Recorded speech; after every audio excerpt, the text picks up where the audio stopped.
what if toxic yung family? At some point, may mga pamilya talaga na at hindi yan maaalis. Kasi kadalasan kung sino pa yung pamilya mo, sila pa yung magda-down sa'yo.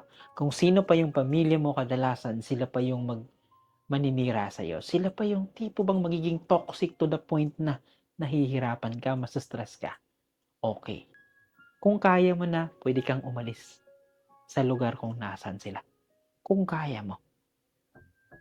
At kung hindi, gumawa ka ng paraan para makaalis ka. Hindi dahil hindi na sila tulungan, kundi umalis ka para sa katahimikan. Katahimikan ng utak mo. Kasi ang katoksikan ng pamilya, hindi mo kontrolado yan. Hindi mo kayang baguhin yung isang tao na sa pamilya mo na toxic sila. But you can change the environment. Pero hindi ko sinabi na umalis kayo doon, tanggalin nyo sila bilang pamilya ninyo. No. Umalis kayo doon sa circle na yon para yung peace of mind nyo makuha ninyo. Lumayo kayo dyan. Gets nyo?